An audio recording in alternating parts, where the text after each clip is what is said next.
உங்களுக்காக கொடுத்த வேத வசனம் 1 கொரிந்தியரின் புஸ்தகம் 13ஆம் அதிகாரம் 7வது வசனம்.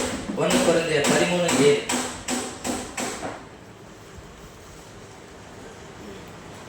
1 கொரிந்தியர் 13:7.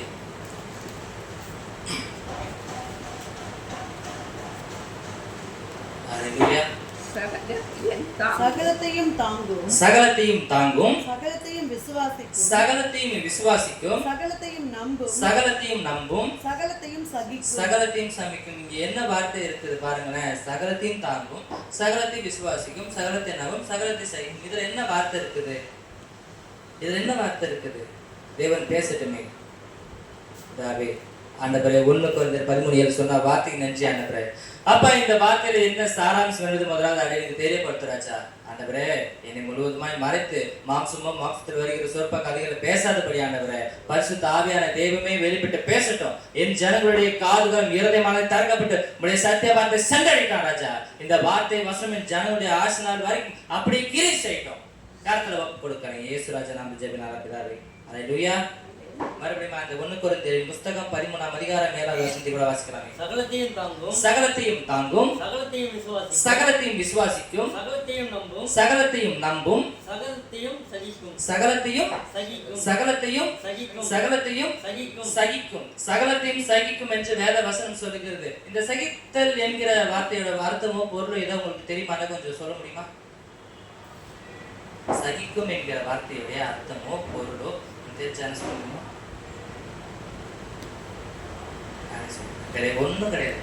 அமைதலா இருக்கிறது, பொறுமையா இருக்கிறது, இவ்வளவுதான் இந்த சகித்தலுடைய அர்த்தமா இருக்குது. ஹalleluya. நம்ம ஒரு வீட்டுக்காரர் இருக்கிறான், எப்ப பார்த்தாலும் அவன் குடிச்சிட்டு வந்துகிட்டே இருக்கிறான் அப்படின்னு வச்சுக்கோங்களேன். தினமும் அடிக்கிறவனாவே இருக்கிறான், நம்ம தினமும் அடிச்சுக்கிட்டே இருப்பான்னு வச்சுக்கோங்களேன். அவன் குடிச்சிட்டு வந்தால அடிப்பான்ப்பா அப்படின்னு நம்ம இயேசுக்குள்ள இருந்து அவன் மனம் திருப்பட்டும் அப்படின்னு சொல்லி நம்ம ஜெபம் பண்றோம் தெரியுமா? அது ஒரு சகித்தலா இருக்கிறது. அதுவே கணவன் வேலை முடிஞ்சு வரும்போது எப்ப பார்த்தாலும் மனைவி சீரியலை பார்த்துக்கிட்டு உட்காந்துக்கிட்டே இருந்து வேலை முடிஞ்சு வந்தவங்களை கவனிக்காம, வேலை முடிஞ்சு வரவங்களுக்கு தண்ணி கொடுக்குறதோ டீ கொடுக்குறதோ அப்படி கவனிக்காத சீரியல் பார்த்துக்கிட்டே இருப்பாங்கன்னா, கணவன் என்ன பண்ணுவானா, அவன் சீரியல் தான் பார்த்துருப்பான், அவன் போய் நம்ம டீ குடிச்சிட்டு இருக்கிற வேலை பார்க்கறதுன்னு சொல்லிட்டு வந்து உட்காந்து அவன் பாட்டு அவன் இருக்கிற வேலை பார்க்கறது தெரியுமா? இது ஒரு சகித்தலா இருக்கிறது. ஊழியத்துல என்னதான் திட்டு வாங்கினாலும், என்னதான் முறைச்சிக்கிட்டு போனாலும், ஊழியம் இது தேவனுடைய ராஜ்யம், இது அவருடைய வேலை அப்படின்னு சொல்லிட்டு நம்ம எது நடந்தாலும், பிரச்சனையோ போராட்டம் எது நடந்தாலும் அது அவருக்காக ஓடி வருகிறது ஒரு சகித்தலா இருக்கிறது. இப்படியே அநேக காரியங்கள் சகித்தலா இருக்கிறது. அது ஒரு பொறுமையா இருக்கிறது. அதை பொறுமைன்னு எடுத்துக்கலாம், சகித்தன்மை எடுத்துக்கலாம், அமைதி காக்கிறதுன்னு எடுத்துக்கலாம், இப்படி அநேக காரியங்கள் எடுத்துக்கொள்ளலாம். ஆனா இங்க வேத வசனம் சகித்தலை குறித்து பேசுகிறது. ஹalleluya. அந்த வசனத்தை கூட கொஞ்சம் மறுபடியும் வாசிக்கலாமே. சகலத்தையும் தாங்கும், சகலத்தையும் தாங்கும், சகலத்தையும் விசுவாசிக்கும், சகலத்தை விசுவாசிக்கும், சகலத்தையும் நம்பும், சகலத்தை நம்பும், சகலத்தையும் சகிக்கும், சகலத்தையும் சகிக்கும். என்ன நடக்குது? அப்போஸ்தலனாகிய பேதுரு சொல்லுகிறாரு, ஒரு மனுஷனுக்கு அன்பு இல்லாவிட்டா எதுவுமே அவனுக்கு வேஸ்ட் அப்படின்ற மாதிரி சொல்றாரு. அவன் என்னதான் ஊழியம் செய்யட்டும், என்னதான் நல்லவனா இருக்கட்டும், என்னதான் கிறிஸ்தவனா இருக்கட்டும், நல்லா ஜாபம் மட்டும் திரும்ப சொல்லட்டும், அப்போஸ்தலனா இருக்கட்டும், என்ன ஆனாலும் அவனுக்குள்ள ஒரு அன்பு இல்லைன்னு சொன்னா ஒண்ணுமே இல்லை அப்படின்னு வேற வசனம் சொல்லுகிறாரு. 1வது வசனத்துல கூட வாசிக்கிறாங்க. நான் மனுஷ பாசைகளையும் தூதர் பாசைகளை பேசினாலும் அன்பு எனக்கு இல்லாவிட்டால் சத்தம் இடுகிற வெண்கலத்தை போலவும் ஓசை இடுகிற கைத்தாளத்தை போல இருப்பேன். நான் தீர்க்க தரிசன வரத்தை உடையவனாய் இருந்து, நான் தீர்க்க தரிசனம் பேசுற வரையனாய் இருந்தாலும், சகல ரகசியங்களையும் சகல அறிவையும் அறிந்திருந்தாலும், மலைகளை பேர்க்கத்தக்கதாக சகல விசுவாசம் உள்ளவனாய் இருந்தாலும், அன்பு எனக்கு இல்லாவிட்டால் நான் ஒன்றுமில்லை. எனக்கு உண்டான யாவற்றையும் நான் அன்னதானம் பண்ணினாலும், ஒரு சரீரத்தை சுத்தரிக்கப்படுவதற்கு ஒப்பு கொடுத்தாலும், அன்பு எனக்கு இல்லாவிட்டால் எனக்கு பிரயோஜனம் ஒன்றுமில்லை. அன்பு நீடிய சாந்தமும் தயவும் உள்ளது.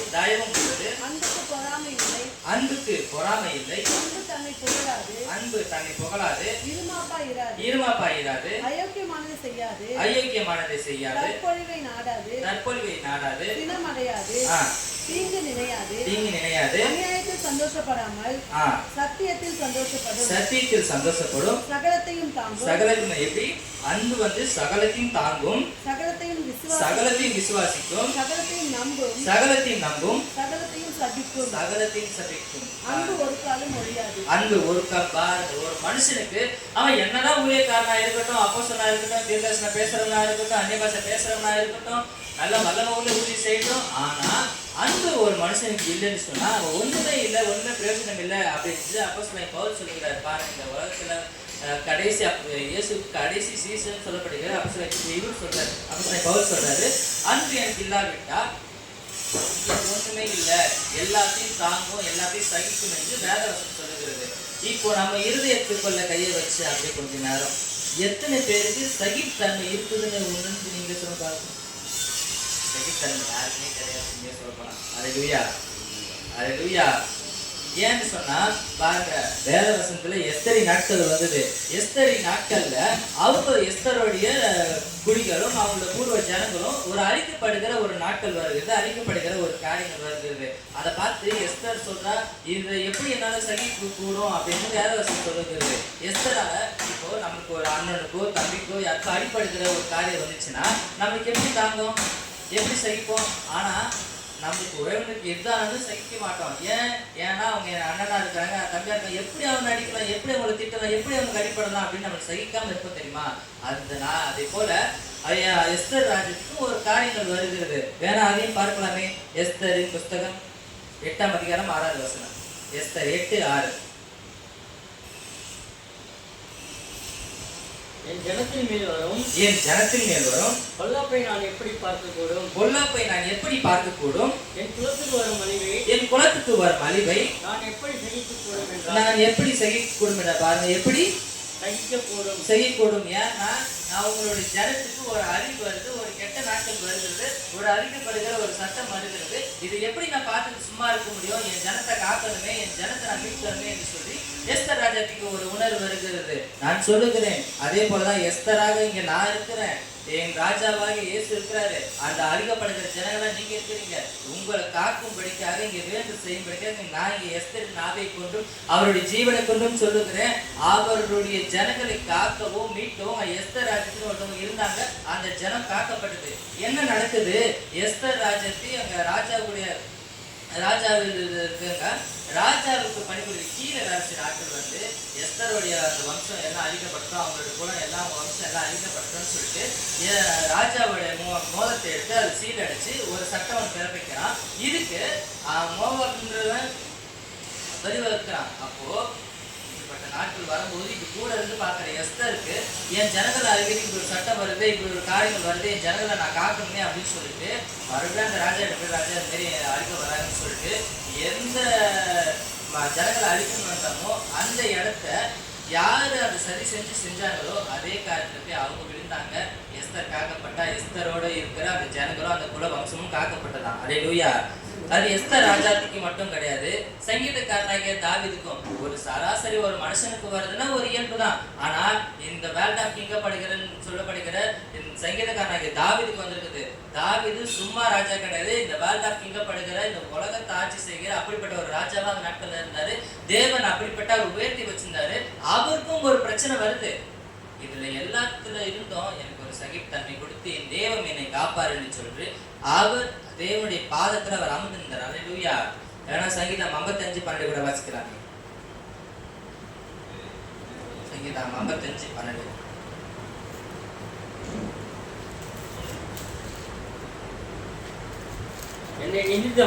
என்னை நிந்தித்தவன் சத்துரு அல்ல, அப்படி இருந்தால் சகிப்பேன். இந்த வார்த்தை நோட் படிக்கோங்க. என்னை நிந்தித்தவன் சத்துரு இல்லையா, என்னை நிந்தித்தவன் சத்துரு இல்ல, அப்படி இல்ல சகிப்பேன்.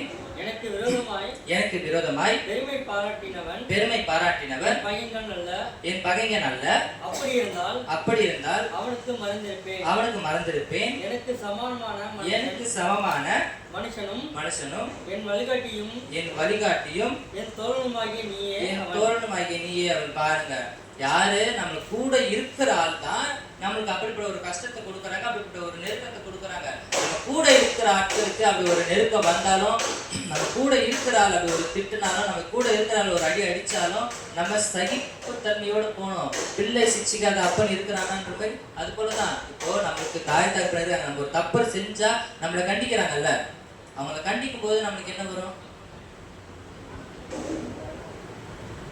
கண்டிக்கும் போது என்ன வரும் தெரியாதா?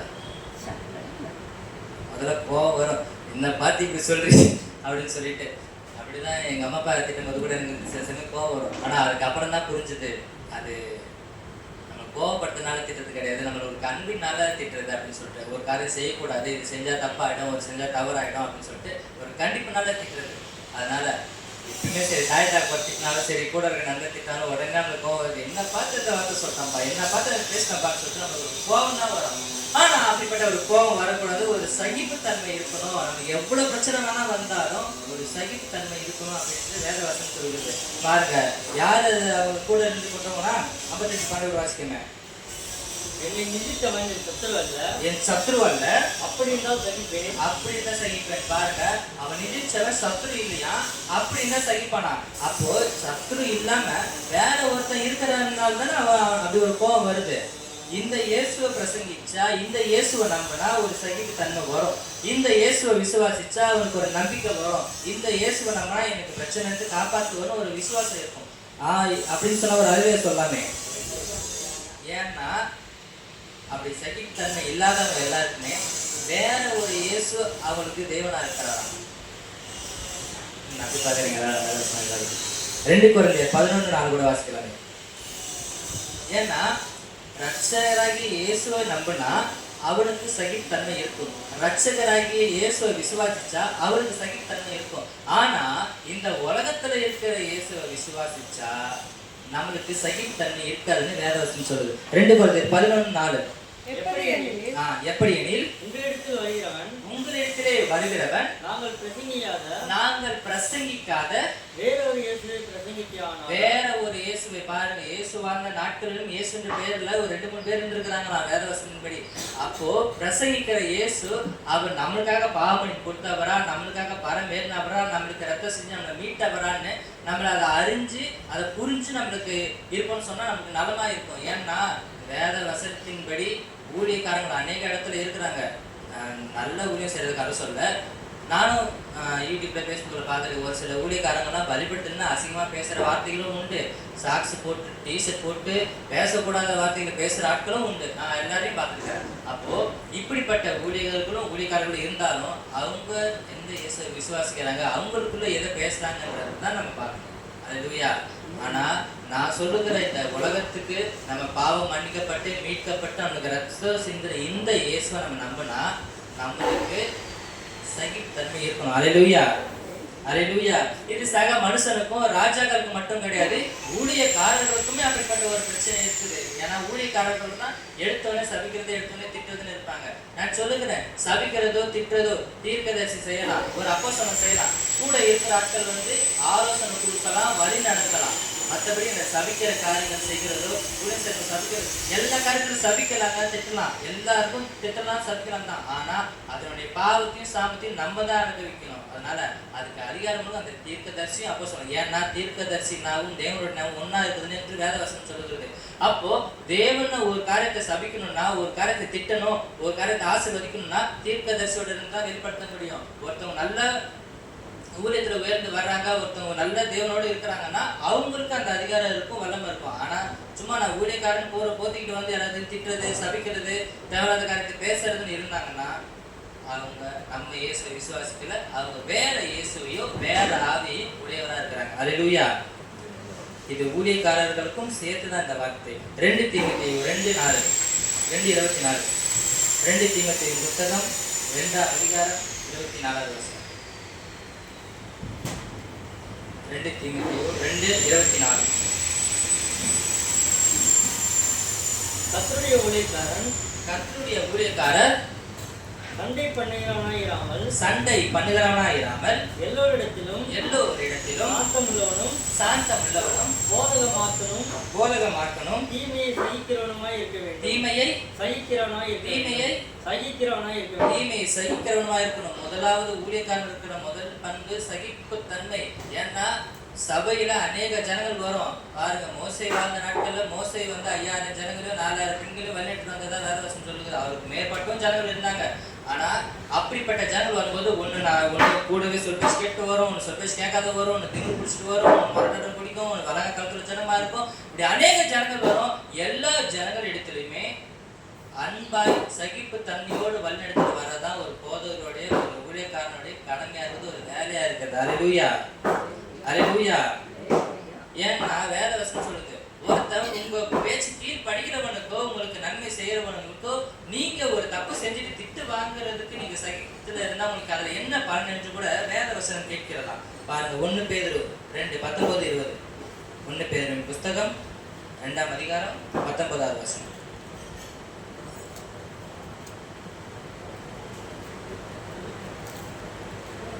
ஏனெனில் தேவனிடத்திலே பற்றுதலாய் இருக்கிற மனசாட்சி நிமித்தம் ஒருவன் அநியாயமாய் பாடுபட்டு உபத்திரவங்களை பொறுமையாய் சகித்தால் அதுவே பிரதியாய் இருக்கும். நீங்கள் குற்றம் செய்து அடிக்கப்படும் போது பொறுமையோடு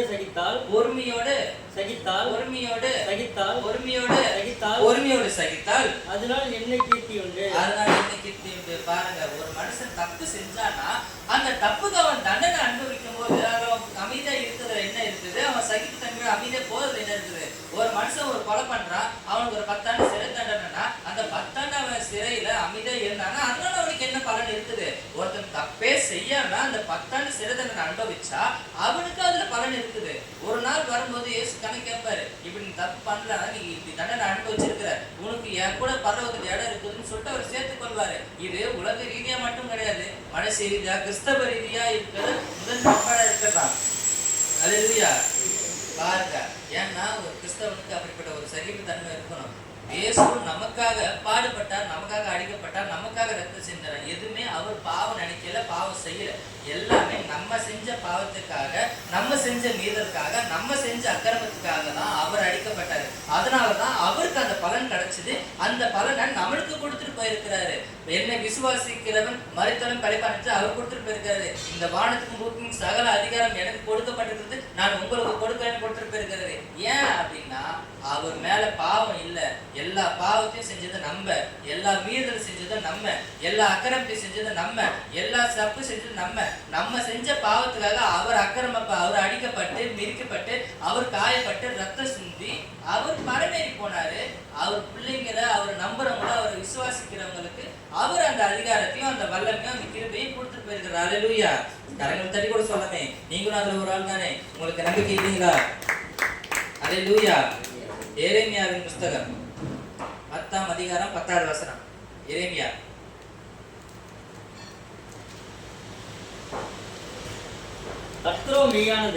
கர்த்தரே மெய்யான தெய்வம், அவர் ஜீவனுள்ள தேவன், நித்திய ராஜா. அவருடைய கோபத்தினால் பூமி அதிரும்.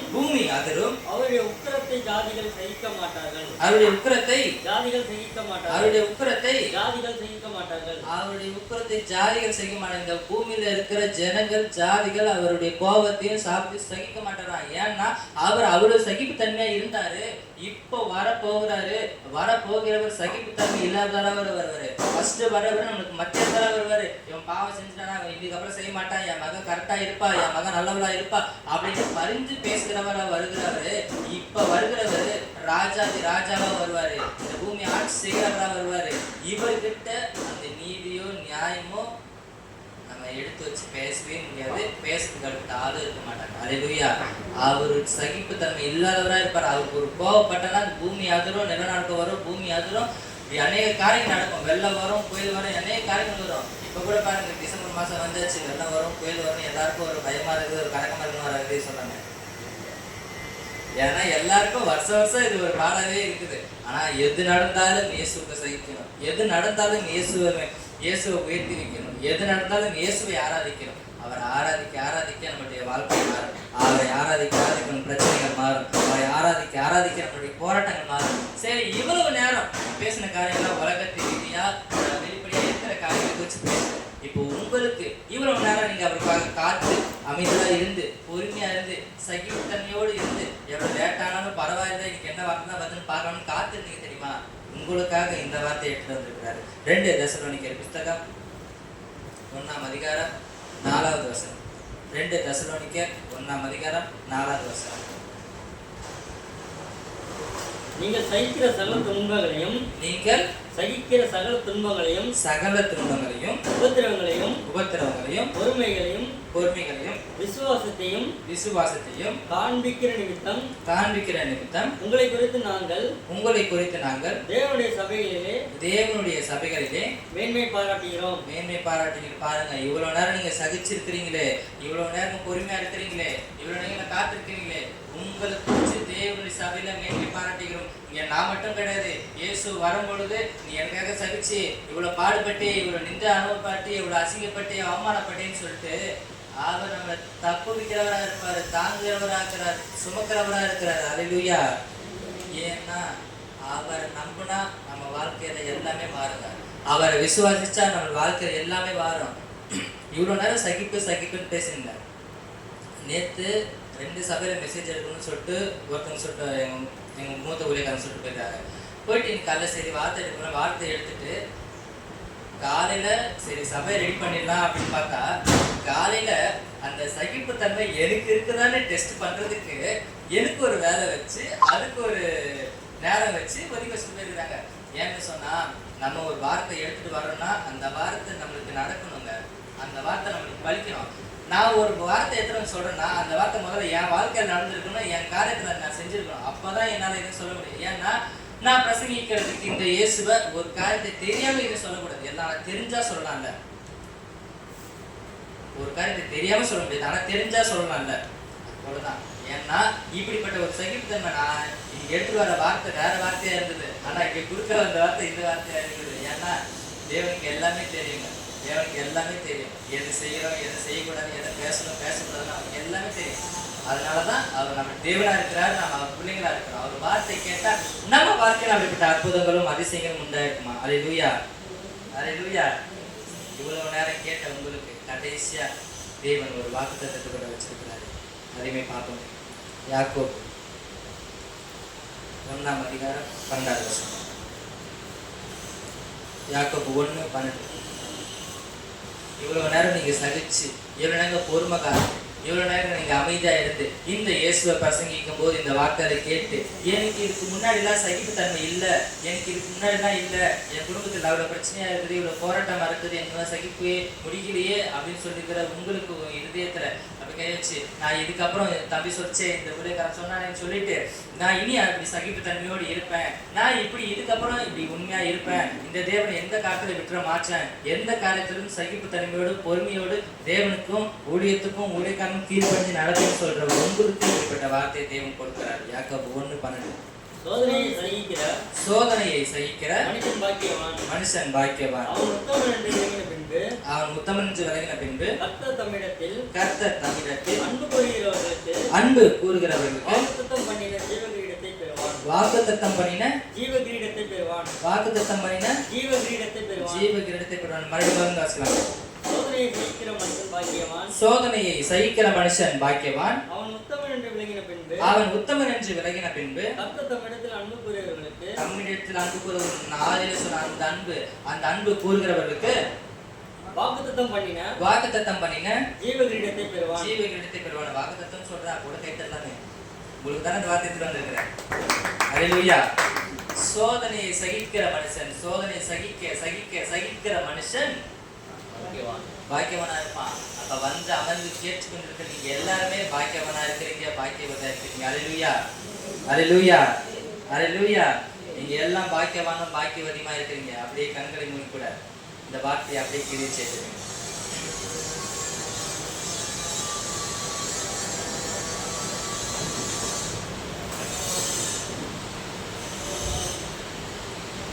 பிதாவே, ஆண்டவரே, இவ்வளவு நேரம் நீ பேசின வார்த்தைக்கு நன்றி ஆண்டவரே. ஆண்டவரே, சோதனை சகிக்கிற மனுஷன் பாக்கியவான் என்று வேத வசனம் சொல்லுகிறது ராஜா. ஆண்டவரே, இதுக்கு முன்னாடி இதுக்கு முன்னாடி ஆண்டவரே எங்க வாழ்க்கையில சகிப்புத்தன்மை இல்லாத இருந்திருக்கலாம் ஆண்டவரே, எங்க வாழ்க்கையில பொறுமை இல்லாம இருந்திருக்கலாம் ராஜா. ஆண்டவரே இனி ஆண்டவரே இந்த வார்த்தை வந்த பிற்பாடு ராஜா, நீர் எங்களோடு பேசினதுக்கு அப்புறம் ராஜா, ஆண்டவரே எங்க வாழ்க்கையில இருக்கிற அந்த அந்த குழப்பங்கள் எல்லாம் மாறி ஆண்டவரே ஒரு சகிப்புத்தன்மை எங்க வாழ்க்கையில வரட்டும் ஆண்டவரே, ஒரு பொறுமை எங்க வாழ்க்கையில வரட்டும் ராஜா. ஆண்டவரே ஒரு சகிப்புத்தன்மையோ ஒரு பொறுமையோ ஒரு அமைதலா இருக்கிற காரியங்கள் எங்க வாழ்க்கையில வரட்டும் ஆண்டவரே. அது எங்க ஊழியத்திலையும் சரி, எங்க வேற ஸ்தலத்திலையும் சரி, எங்க குடும்ப வாழ்க்கையிலையும் ஆண்டவரே ஒரு பொறுமை வரட்ட கத்துல உதவி செய்ய ஆண்டவரே. ஒரு பொறுமை வரட்டும் ஆண்டவரே, ஒரு பொறுமை வரட்டும் ராஜா, ஒரு பொறுமை வரட்டும் ஆண்டவரே, ஒரு சகிப்புத்தன்மை வரட்டும் ஆண்டவரே, சகிப்புத்தன்மை வரட்டாண்டவரே, ஒரு சகிப்புத்தன்மை வரட்டாண்டா. எங்க எவ்வளவோ பிரச்சனைகள் மத்தியிலையும் போராட்டத்தின் மத்தியிலும் இந்த இயேசு போதும் என்று ஆண்டவரை நம்பி விசுவாசிக்கிற ஜனங்களுக்கு ஆண்டவரே ஒரு சகிப்புத்தன்மை உண்டா இருக்கும் ராஜா. நீ சொன்ன அந்த ஜீவ கிரீடத்தை என் ஜனங்கள் பெற்றுக்கொள்ள கர்த்தர் உதவி செய்ய ஆண்டவரே. நீ கண்மலையாக கிறிஸ்துவா இருக்கிற ராஜா, நீ கண்மலையாக கிறிஸ்து ஆண்டவரே. நீ எங்களுக்காக மரித்தவர், எங்களுக்காக ஜீவனை கொடுத்தவர், நீ ஜீவன் அதிபதி ஆண்டவர் ஆண்டவரே. நீ நல்லவரே நல்லவரே நல்லவரே நல்லவரே நல்லவரே வல்லவரே வல்லவரே கிருபை உள்ளவரே கிருபை உள்ளவரே கிருபை உள்ளவரே போதுமானவரே காணக்கூடாதவரே ஆண்டவரே. ஒரு சகிப்பு தன்மை கொடு ராஜா, ஒரு சகிப்பு தன்மை கூட ஆண்டவரே. எங்க வேலை ஸ்தலத்திலையும் ஊழியத்திலையும் எங்க பலவீனத்திலையும் ஆண்டா எப்பா எங்களுக்கு அநேக பலவீனங்கள் இருந்தாலும் ஆண்டவரே இவங்க தேடி வருகிற ராஜா. ஆண்டவரே எந்த பிரச்சனை இருந்தாலும் தேடி வருகிற ஆண்டவரே, எந்த போராட்டம் இருந்தாலும் தேடி வருகிற ராஜா. ஆண்டவரே என் குடும்பத்தில் இருக்கிற கடன் பிரச்சனைகள் போராட்டங்கள் நிந்தைகள் அசிங்கங்கள் அவமானங்கள் எல்லாம் மாறட்டும் ஆண்டவரே.